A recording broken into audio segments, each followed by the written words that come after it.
ತಮಿಳುನಾಡಿನಲ್ಲಿ ದಳಪತಿ ವಿಜಯ್ ಅವರು ಚುನಾವಣೆಯಲ್ಲಿ ಗೆದ್ದು ಸರ್ಕಾರವನ್ನ ರಚಿಸಿರುವುದು ಈಗ ರಾಜಕೀಯ ವಲಯದಲ್ಲಿ ಮಾತ್ರವಲ್ಲ ಸಿನಿ ರಂಗದಲ್ಲೂ ಕೂಡ ದೊಡ್ಡ ದೊಡ್ಡ ಚರ್ಚೆಗೆ ಕಾರಣವಾಗಿದೆ.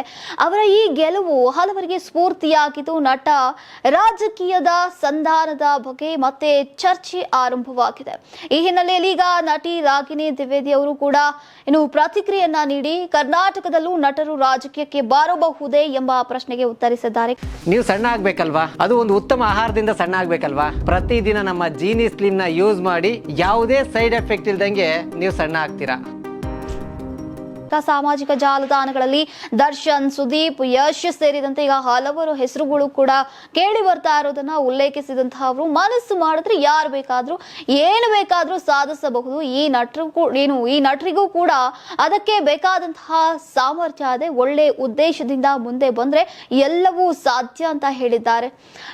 ಇದೇ ವೇಳೆ ರಾಜಕೀಯ ಪ್ರವೇಶದ ಬಗ್ಗೆ ತಮ್ಮ ನಿಲುವನ್ನ ಸ್ಪಷ್ಟಪಡಿಸಿದಂತಹ ರಾಗಿಣಿ ಅವರು ಸದ್ಯಕ್ಕೆ ತಾವು ರಾಜಕೀಯಕ್ಕೆ ಬರಬೇಕು ಎಂಬ ಯೋಜನೆಯನ್ನ ಇಲ್ಲ ಅಂತ ತಿಳಿಸಿದ್ದಾರೆ. ಆದರೆ ಸಮಾಜದ ಅಭಿವೃದ್ಧಿಗೆ ಒಳ್ಳೆಯ ಕೆಲಸ ಮಾಡುವವರನ್ನ ಯಾವಾಗಲೂ ಕೂಡ ಬೆಂಬಲಿಸುವುದಾಗಿ ಅವರು ಹೇಳ್ಕೊಂಡಿದ್ದಾರೆ. ಒಟ್ನಲ್ಲಿ ವಿಜಯ್ ಅವರ ಗೆಲುವಿನ ಬಳಿಕ ಈಗ ದಕ್ಷಿಣ ಭಾರತದ ನಟರ ರಾಜಕೀಯ ಪ್ರವೇಶ ಕುರಿತು ಹೊಸ ಚರ್ಚೆಗೆ ನಾಂದಿ ಹಾಡಲಾಗಿದ್ದು ಈಗ ಮುಂದಿನ ದಿನಗಳಲ್ಲಿ ಈ ವಿಷಯ ಇನ್ನಷ್ಟು ತೀವ್ರವಾಗುವಂತಹ ಸಾಧ್ಯತೆ ಇದೆ.